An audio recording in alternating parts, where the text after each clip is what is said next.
Hello friends, मैं हूं Arun Sharma commerce अब उदयपुर से। आप लोग मेरे वीडियो देख रहे होंगे, अच्छे लग रहे होंगे। आज एक और वीडियो आपके सामने मैं लेके आया हूं एसएपी फीको के ऊपर।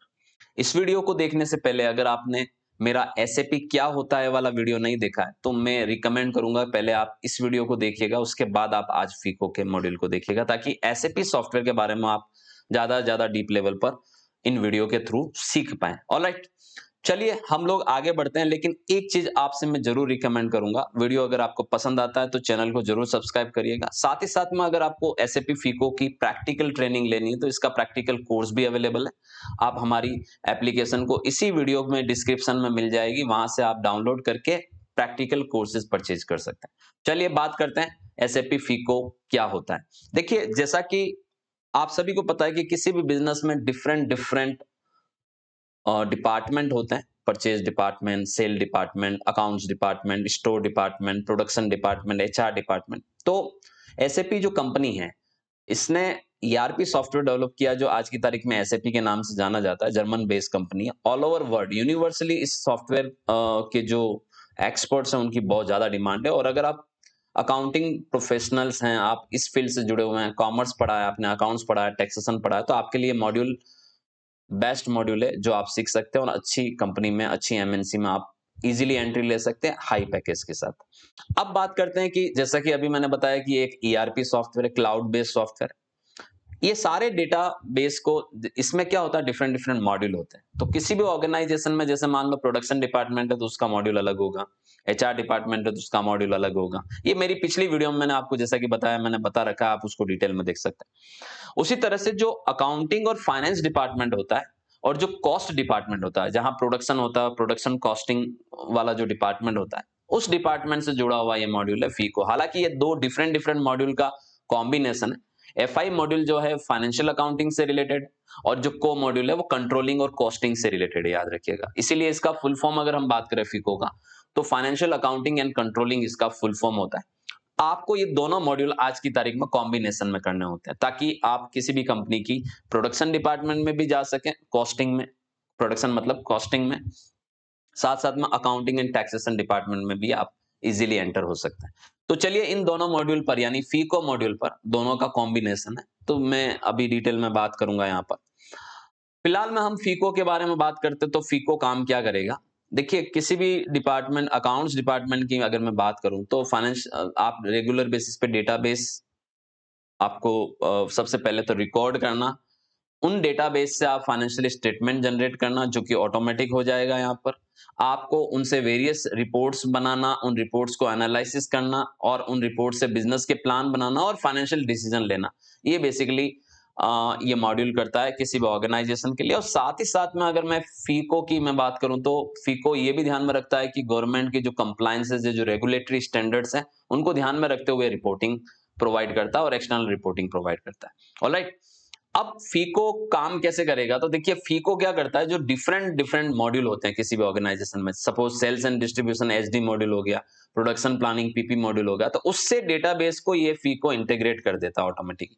सारे मॉड्यूल आपस में, एसएपी के अगर आपकी ऑर्गेनाइजेशन ने डिफरेंट डिफरेंट मॉड्यूल इंप्लीमेंट कर रखे हैं तो सारे जो मॉड्यूल्स हैं उनका डेटा आपस में इंटीग्रेट हो जाता है। और at the time, any time, आप कहीं से भी अपने ऑर्गेनाइजेशन की कोई भी पिक्चर, मतलब किसी भी तरीके की रिपोर्ट्स जनरेट कर सकते हैं और फाइनेंशियल कंडीशंस का कहीं पर भी किसी भी वक्त पता कर सकते हैं। तो आपस में डेटा को क्या करता है, डिफरेंट डिफरेंट मॉड्यूल से इंटीग्रेट कर देता है। ऑलराइट, फीको को हमें समझना है तो इसको दो अलग अलग पार्ट में समझना पड़ेगा। एसएपी एफआई के मॉड्यूल्स को अलग अलग मानिए आप, अकाउंटिंग से रिलेटेड मॉड्यूल्स को आप अलग रखिए, जिसमें जनरल लेजर अकाउंटिंग मॉड्यूल आ जाता है, अकाउंट्स पेएबल मॉड्यूल आ जाता है, अकाउंट्स रिसीवेबल आ जाता है, एसेट एंड बैंक अकाउंटिंग का मॉड्यूल आ जाता है और स्पेशल पर्पस लेजर आ जाता है। वहीं अगर हम एसएपी को के मॉड्यूल की बात करें तो कॉस्ट एलिमेंट अकाउंटिंग मॉड्यूल आ जाता है, कॉस्ट सेंटर अकाउंटिंग मॉड्यूल आ जाता है, प्रॉफिट सेंटर अकाउंटिंग मॉड्यूल आ जाता है, प्रॉफिटेबिलिटी अकाउंटिंग और प्रोडक्शन कॉस्ट अकाउंटिंग आ जाता है। चलिए हम वन बाय वन एक एक के ऊपर बात करते हैं। सबसे पहले एसएपी एफआई के ऊपर बात करते हैं, यानी फाइनेंशियल अकाउंटिंग के मॉड्यूल्स को हम लोग यहाँ पर पढ़ने वाले हैं। तो फाइनेंशियल ट्रांजैक्शंस को रिकॉर्ड करना, उनको मैनेज करना, उनसे वेरियस रिपोर्टिंग करना, ये इस मॉड्यूल का काम होता है। और ये कंट्रोलिंग मॉड्यूल को भी इंटीग्रेट करता है, उसके डेटाबेस को भी इंटीग्रेट करता है। ऑलराइट, तो फीको क्या करेगा? फीको सबसे पहले तो आपके अकाउंटिंग करेगा, जिसमें रिकॉर्ड्स को मैनेज करना और वेरियस फाइनेंशियल ट्रांजैक्शन, ये पहला काम होगा। उससे वेरियस रिपोर्ट जनरेट करना, such like financial statement like balance sheet, income statement, cash flow statement generate करना। वेरियस गवर्नमेंट कंप्लायंसेस को ध्यान में रखना, क्या आपके लोकल कंप्लायंसेस हैं, क्या आपके सेंट्रल कंप्लायंसेस हैं, जीएसटी हो गया, टीडीएस हो गया, उनके कंप्लायंसेस को ध्यान में रखना। तो वो भी आपका ये मॉड्यूल काम करेगा। और डिफरेंट जो मॉड्यूल होते हैं एसएपी के, एको मॉड्यूल हो गया, एमएम मॉड्यूल हो गया, एचडी मॉड्यूल हो गया, उनके डेटा को इंटीग्रेट करना, ये काम आपका एफआई करता है। ऑलराइट, अब हम एफआई, अगर एसएपी एफआई की बात करें तो किसी भी ऑर्गेनाइजेशन को एक तरह से सीधी सी बात है कि बहुत ही उसके डेटाबेस को स्ट्रीमलाइन प्रोसेस में इजीली मैनेज करना, ऑर्गेनाइज करना, क्लियर ट्रांसपेरेंसी, किसी भी वक्त कहीं से भी आप डेटा को देखोगे तो वो इंटीग्रेटेड डेटा आपको नजर आएगा, अपडेटेड डेटा नजर आएगा। डिसीजन मेकिंग में बड़ी मदद करता है ये, वेरियस लीगल रिक्वायरमेंट को पूरा करता है, वेरियस फाइनेंशियल स्टेटमेंट्स या रिपोर्ट्स तैयार करता है, और सारे रिपोर्टिंग स्टैंडर्ड को ध्यान में रखते हुए ये वेरियस फाइनेंशियल रिपोर्ट्स तैयार करता है। तो ये फीको मॉड्यूल के बेसिकली बेनिफिट्स होते हैं। अब हम फीको के बेनिफिट्स होते हैं, एसएपी एफआई के सब मॉड्यूल पे बात करेंगे। देखिए, फीको एक मेन मॉड्यूल है, याद रखिएगा। अगर आप अकाउंटिंग में करियर बनाना चाहते हो तो आपको फीको का ट्रेनिंग लेना है, राइट। उसमें सब मॉड्यूल होते हैं कि आपको वहां जाके ऑर्गेनाइजेशन में काम क्या मिलेगा। अगर आपको इसका एसएपी एफआई एआर मॉड्यूल पे काम करना हो, अगर सपोज, ठीक है, तो इसका मतलब होता है, एआर का मतलब होता है अकाउंट रिसीवेबल। देखिए, ये किससे रिलेटेड है? ये आपके उन लोगों से रिलेटेड है जिनको आपने अपना गुड्स बेचा है, प्रोडक्ट बेचा है, जो डेटर्स जिन्हें हम कहते हैं, वो अकाउंट रिसीवेबल का सारा रिकॉर्ड रखना। तो किन लोगों से आपको पैसा आना है और उनसे कितना पैसा आ गया, कितना पैसा ड्यू है, और उसके बिहाफ पर डिसीजन मेकिंग, कस्टमर की जो डिस्प्यूटेड है उनको रिजॉल्व करना, है ना, वेरियस वेंडर पेमेंट को ट्रैक करना, कितने आउटस्टैंडिंग से उनको ट्रैक करना, ये सब एआर मॉड्यूल में होता है, याद रखिएगा। तो कस्टमर के रिकॉर्ड मेंटेन करना, उनके इनवॉइसेस प्रोसेस करना, इनवॉइसेस के बाद उनके अकाउंट पर जो पैसा रिसीव हो रहा है उनको ट्रैक करना, और उनकी कितनी आउटस्टैंडिंग है, ये सारा आपको एआर सब मॉड्यूल में बेसिकली मैनेज करना होता है। अगला जो मॉड्यूल है एफआई का, वो है एपी। एपी यानी अकाउंट्स पेएबल, यानी वो लोग जो वेंडर्स हैं आपके, जो आपके क्रेडिटर्स हैं, उनका आपको पूरा रिकॉर्ड मेंटेन करना, है ना। तो सबसे पहले तो आपको इनकी इनवॉइसिंग करनी, बिलिंग करनी, सप्लायर के इनवॉइस रिकॉर्ड करना, वेरीफाई करना, प्रोसेस करना, इनवॉइस मैनेजमेंट इसमें होता है। फिर आपने सप्लायर को पेमेंट किया तो ऑटोमेटेड पेमेंट सिस्टम सेट करना, पेमेंट शेड्यूल सेट करना, वेरियस फाइनेंशियल रिपोर्ट जनरेट करना उसके बिहाफ पर, क्रेडिट मैनेजमेंट सेट करना कि आपने सप्लायर से समय-समय पे फॉलोअप्स वगैरह लेना है।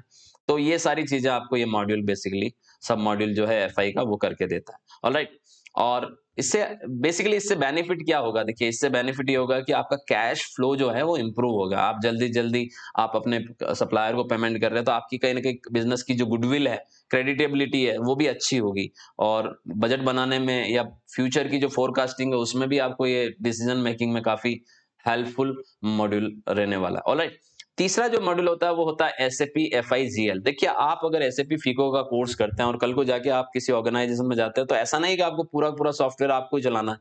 आपको वो सब मॉड्यूल में डालेंगे कि भैया आपको ये करना है, आपका ये रोल है। तो रोल के हिसाब से कौन-सा रोल आपको मिल सकता है, उस वो डिपेंड करेगा अब जिस ऑर्गेनाइजेशन में आपका सिलेक्शन होगा। ऑलराइट? जीएल मॉड्यूल जो होता है उसको हम कहते हैं जनरल लेजर। जीएल को हम क्या कहते हैं? SAP financial accounting general ledger module. ये क्या करता है? ये मॉड्यूल बिज़नेस के सारे ट्रांज़ैक्शंस को रिकॉर्ड करता है। जनरल लेजर का मतलब ये हो गया कि सारे almost parallel accounting, multiple ledgers का इस्तेमाल करना, डिफरेंट अकाउंटिंग प्रिंसिपल्स को ध्यान में रखना, ठीक। अभी हमने जैसे एपी देखा, एआर देखा, तो वो पर्टिकुलर, जैसे एआर जो है वो आपके डेटर से रिलेटेड है, एपी जो है आपके क्रेडिटर से या वेंडर से रिलेटेड है। वैसे जनरल लेजर वो सब सारे लेजर से रिलेटेड, आपके एक्सपेंसेस, आपकी अदर इनकम, सारी इन सब से रिलेटेड। आप बेसिकली इसमें अपने बिजनेस की सारी ट्रांजैक्शंस को जनरली इसमें रिकॉर्ड कर सकते हैं, अदर देन एपीएआर। ऑलराइट, चौथा मॉड्यूल जो होता है बेसिकली वो होता है बीएल, ठीक है। तो SAP FI BL, banking transaction से रिलेटेड ये मॉड्यूल है। तो इसमें आपका जैसे बैंक कनेक्ट हो जाता है, तो बैंकिंग ट्रांजैक्शंस को रिकॉर्ड करना, उनको रिकंसाइल करना, जो डिपॉजिट्स आई हैं उनको प्रोसेस करना, जो विड्रॉल है उनको प्रोसेस करना, जो आपने एक अकाउंट से दूसरे अकाउंट में ट्रांसफर किए हैं, रिकंसाइल करना डेटाबेस को, फाइनेंशियल रिपोर्ट्स उसके आधार पे तैयार करना, वेरियस बैंकिंग एक्टिविटीज के आधार पे, कैश फ्लो को मॉनिटर करना, इलेक्ट्रॉनिक बैंक स्टेटमेंट जनरेट करना, है ना? तो ये ऑटोमेटिक बैंक पेमेंट सेट करना, ये सारा काम आपको इस मॉड्यूल में करना होता है। तो कल को जाके आपको अगर बीएल मॉड्यूल पे काम करना पड़ेगा तो सारा बैंक से रिलेटेड टोटल वर्किंग आपको इस पे करनी होगी। ऑलराइट, उसके बाद आता है एसएपी एफआई डबल ए। ठीक है, तो डबल ए का मतलब हो गया आपका असेट अकाउंटिंग। तो ये जो मॉड्यूल होता है, जैसा कि नाम से पता चल रहा है कि एसेट्स की अकाउंटिंग करना। जैसे आपने कोई एसेट्स कब खरीदी, आपको कितनी एसेट्स की रिक्वायरमेंट है, आपको फाइनेंशियल ईयर के एंड में डेप्रिसिएशन लगाना, आपको वेरियस अगर अलग-अलग ब्रांचेस है तो उनकी कंसोलिडेटेड एसेट्स का फाइंड आउट करना, इन्वेस्टमेंट सपोर्ट आपको जैसे किसी एसेट में कितना इन्वेस्ट करना, वो डेटाबेस ये प्रोवाइड करता है। तो आपके पास किसी भी तरीके की टेंजिबल, इंटेंजिबल एसेट्स कितनी हैं, उनकी वैल्यू, उनकी एक्विजिशन, उनका रिटायरमेंट। रिटायरमेंट का मतलब होता है कि अगर पुराना हो गया तो उसको डिस्पोज ऑफ करना। तो ये सारा काम आपको इस मॉड्यूल के अंदर करना होता है। ऑलराइट, उसके बाद आता है अगला मॉड्यूल एसएपी एफआई कंसोलिडेशन। तो जैसे ये जो मॉड्यूल है, वो क्या करता है, सारे डेटा को आपस में कंसोलिडेट करता है ना? और ये मॉड्यूल जो है वो सारे डेटा को कंसोलिडेट करके किसी भी इंटरप्राइजेस की स्टैट्यूटरी रिपोर्टिंग को मैनेज करता है। ऑलराइट, कि भाई जैसे इन्वेस्टमेंट रिलेटेड आपके ट्रांजैक्शंस हो गए, ठीक है? इंटर कंपनी जो एलिमिनेशंस हैं उसको ध्यान में रखना और आपस में कंसोलिडेट करना। डेटा को कंसोलिडेट करने के लिए यानी जोड़ने के लिए, अलग-अलग ब्रांच वाइज़ डेटा को जोड़ने के लिए यहाँ पर जैसे आप समझिए कि कोई ऑर्गेनाइज़ेशन है जिसका मान लो महाराष्ट्र में भी बिज़नेस है, राजस्थान में भी बिज़नेस है, गुजरात में भी बिज़नेस है, वेस्ट बंगाल में भी बिज़नेस है। अब ऑब्वियस सी बात है, जीएसटी नंबर तो सबके अलग-अलग होंगे, तो ऐसे केस में ये क्या करेगा, स्टैट्यूटरी रिपोर्टिंग को ध्यान में रखते हुए डेटा को कंसोलिडेट करेगा ये मॉड्यूल, सबको जोड़ देगा, ठीक है? और उसमें वो आप कंसोलिडेटेड फिगर भी देख पाओगे, इंडिविजुअल आप ब्रांच वाइज़ या स्टेट वाइज़ फिगर भी इसमें कभी भी रिपोर्टिंग कर पाओगे। ऑलराइट, इसके बाद आता है अगला module SAP FI FM, fund management. तो बजट क्रिएट करना हो गया, फंड्स को मॉनिटर करना हो गया, बजट कहीं कोई आपका ओवररन नहीं हो गया उसको ध्यान में रखना, ये सारा ये मॉड्यूल आपका करता है। बजटिंग, मॉनिटरिंग, कहीं ओवररन ना हो जाए बजट, उसको प्रिवेंट करना, इनकी रिपोर्टिंग करना और वेरियस एनालिसिस करना, ताकि जो बिजनेस के जो टॉप मैनेजमेंट है उनको डिसीजन मेकिंग में मदद मिले। तो ये आपका एफएम मॉड्यूल काम करता है। इसके बाद अगला मॉड्यूल आता है एसएपी एफआई एसएल। ये सारे सब मॉड्यूल पे बातें कर रहे हैं जो एफआई की सब मॉड्यूल है। एसएल का मतलब होता है स्पेशल पर्पस लेजर। वेरियस जो यूनिट है या वेरियस जो प्लान है, उनको मैनेज करना, वेरियस इंफॉर्मेशन को मैनेज करना, ऊपर बताए गए जितने मॉड्यूल है उनके अलावा अगर कोई अलग तरीके की कोई ट्रांजैक्शंस हैं, डेटा है तो उसको क्रिएट करना और उससे रिपोर्ट्स जनरेट करना, सिस्टम के अदर डेटा के साथ उसको इंटीग्रेट करना, ये सारा काम आपका बेसिकली स्पेशल लेजर मॉड्यूल करता है। तो ये क्या करता है कि सारी इंफॉर्मेशन को कलेक्ट करता है अलग-अलग डिपार्टमेंट वाइज़ और उनको कलेक्ट करके उनको क्रिएट करना और उनसे रिपोर्ट्स क्रिएट करना और मॉडिफाई करना, सबका टोटल अप करना। ये स्पेशल पर्पस लेजर का काम होता है।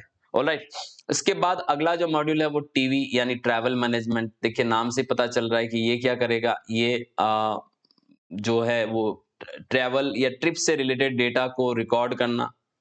ऑलराइट, ट्रैवल प्लानिंग करना, ट्रैवल एक्सपेंसेस की रिपोर्ट जनरेट करना, उसके अलावा इन्फॉर्मेशंस वेरियस ट्रैवल बिहेवियर और एक्सपेंसेस से रिलेटेड इन्फॉर्मेशन सिस्टम प्रोवाइड करना। और सीधी-सी बात है कि जो कंपनी में जो ट्रैवलिंग होती है स्टाफ की, एम्प्लॉयी की, डिपार्टमेंट के जो हेड्स की, उनकी पूरी travel plannings, travel expense report और वेरियस ट्रैवल पॉलिसीज़ वगैरह ऑटोमेट करना, ये सब चीज़ें आपका ये सब मॉड्यूल करता है। ये सारे के सारे जो मॉड्यूल थे, 9 मॉड्यूल, वो एफआई से रिलेटेड सब मॉड्यूल्स हैं। अब हम को के बारे में बात करते हैं, एसएपी को यानी कंट्रोलिंग के बारे में। तो देखिए ऑब्वियस सी बात है, इसका संबंध है प्रोडक्शन से। तो ये आपकी प्रोडक्शन कॉस्ट को मैनेज करना, बजट बनाना प्रोडक्शन से रिलेटेड और प्रॉफिटेबिलिटी को जो कॉस्ट सेंटर प्रॉफिटेबिलिटी है उसको बढ़ाना, ये इस मॉड्यूल का मेनली वर्क होता है। ऑलराइट, तो कॉस्ट मैनेजमेंट हो गया, उसकी फाइनेंशियल रिपोर्टिंग्स हो गई, प्रोसेस ऑप्टिमाइज करना, प्रॉफिटेबिलिटी एनालिसिस करना और वेरियस अकाउंटिंग के साथ इस डेटाबेस को इंटीग्रेट करना, ये इस मॉड्यूल का काम होता है। इसमें भी सब मॉड्यूल होते हैं। तो सबसे पहले इसमें हम बात करते हैं एसएपी कोपीए, प्रॉफिटेबिलिटी एनालिसिस। ये ऐसा मॉड्यूल है जो बिजनेस की प्रॉफिटेबिलिटी को एनालिसिस करेगा वेरियस बिजनेस यूनिट्स की, है ना? और उसके आधार पर ये डिसीजन मेकिंग में हेल्प करता है और इंटरनल ऑडिट को भी इंटरनल अकाउंटिंग को भी हेल्प करता है। ऑलराइट, उसके बाद आता है एसएपी को पीसी। ऑलराइट, तो इसका मतलब होता है प्रोडक्ट कॉस्टिंग। तो नाम से पता चल रहा है कि प्रोडक्ट की कॉस्ट, सबसे पहले तो प्रोडक्ट की कॉस्ट को रिड्यूस करना, कॉस्ट प्लानिंग करना। ऑलराइट, और को प्रोडक्ट की कॉस्टिंग प्लानिंग करना, कॉस्टिंग और क्वांटिटी स्ट्रक्चर सेट करना, ये सारा इस मॉड्यूल का काम होता है। ऑलराइट, उसके अलावा अगला है कॉस्ट एलिमेंट, कि आपकी प्रोडक्ट की कॉस्ट में कौन-कौन से एलिमेंट होंगे, ऑपरेटिंग एक्सपेंसेस कॉस्ट में क्या रोल प्ले करेंगे, ठीक है? ओवरहेड्स कितने होंगे, ऑपरेटिंग एक्सपेंसेस कितने होंगे, प्रोडक्शन कॉस्ट कितनी होगी। तो कॉस्ट एलिमेंट बेसिकली उससे रिलेटेड ये मॉड्यूल है, जो बिजनेस को क्लासिफाई करता है, कॉस्ट को ट्रैक करता है, रेवेन्यू को ट्रैक करता है, परफॉर्मेंस को ट्रैक करता है, कॉस्टिंग को ट्रैक करता है। ऑलराइट, उसके बाद अगर हम बात करें कॉस्ट सेंटर, कॉस्ट सेंटर का मतलब होता है कि आप वहां पर बिजनेस में, कॉस्ट सेंटर क्या काम करता है? कॉस्ट सेंटर डिपार्टमेंट वाइज बांटता है चीजों को, ठीक है? तो कॉस्ट सेंटर क्या करेगा, वेरियस अलग अलग डिपार्टमेंट वाइज रिपोर्ट में बांट देगा, एलोकेट कर देगा कि ओवरहेड कॉस्ट कितनी है, प्रोडक्शन सर्विसेज कितनी है, कॉस्ट सेंटर वाइज एफिशिएंसी भी ट्रैक करेगा बेसिकली। तो ये काम कॉस्ट सेंटर वाला मॉड्यूल यहाँ पर करेगा। तो सीधी सी बात है कि स्पेसिफिक डिपार्टमेंट या कॉस्ट सेंटर वाइज कॉस्ट को कंट्रोल करना और मैनेज करना इस मॉड्यूल का काम होगा। ऑलराइट, उसके अलावा एसएपी को इंटरनल ऑर्डर, तो आपके ही बिजनेस के किसी और डिपार्टमेंट से कौन सा ऑर्डर आपको रिसीव हुआ है, ठीक है? तो ये वो मॉड्यूल काम करेगा। तो मैंने वो कॉस्ट को मैनेज करेगा, बजट को मैनेज करेगा, वेरियस प्रोजेक्ट वाइज या एक्टिविटी वाइज। इसके अलावा हम अगला बात करें प्रॉफिट सेंटर, तो ये जो मॉड्यूल होता है वो एसएपी को का ही सब मॉड्यूल है। ये फाइनेंशियल परफॉर्मेंस चेक करता है, किसी भी कंपनी की ट्रैक करता है और डिफरेंट डिफरेंट प्रॉफिट सेंटर की। और ये आप मान के चलिए कि जैसे कंपनी के ओवरहेड्स हो गए, कंपनी के जो भी इंटरनल ऑर्डर्स लगते हैं, ठीक है? इन्वेस्टमेंट ऑर्डर हो गए, ओवरहेड ऑर्डर हो गए, एक्रूअल ऑर्डर हो गए, और इनको रेवेन्यू के साथ ये कहीं न कहीं कंपेयर करता है और प्रॉफिटेबिलिटी कहीं न कहीं कंपनी की चेक करने में इसका बड़ा रोल होता है। ये सब मॉड्यूल है एसएपी को का। ऑलराइट? तो एक तरह से मोटे-मोटे तौर पर देखें तो जो एफआई और को आपस में दोनों का कहीं न कहीं इंटीग्रेशन होना अनिवार्य होता है या होता है, इसीलिए हम इनको फीको कहते हैं बेसिकली। तो फिक्स्ड एसेट्स की अकाउंटिंग, कैश जनरल मैनेज करना, इन्वेंटरी यूनिट मैनेज करना, टैक्स अकाउंटिंग लेजर मैनेज करना और वेरियस जो वैल्यूएशन और मास्टर डेटा मैनेज करना, ये एफआई का काम है। जबकि प्लानिंग करना, डिटरमाइन करना कंपनी के डेटाबेस को, वो एसएपी को का काम होता है। ऑलराइट, सो ये बेसिकली एसएपी फीको है। और फीको का जो ट्रेनिंग होता है बेसिकली, अगर आपको फीको को प्रैक्टिकली सीखना है तो एक आपका कॉमर्स का बैकग्राउंड अच्छा होना चाहिए, अकाउंटिंग अच्छी होनी चाहिए, और तब जाके आप इसका ट्रेनिंग लीजिए। 2 से 3 महीने का ये बेसिकली कोर्स चलता है, अल्टरनेट क्लास चलती है, लाइव और रिकॉर्डेड दोनों मॉड्यूल्स अवेलेबल हैं। तो आप फीको मॉड्यूल को जरूर कॉमर्स हब उदयपुर के साथ ज्वाइन कर सकते हैं और अपना करियर अच्छा बना सकते हैं। Thank you so much. मिलते हैं एक नई वीडियो में।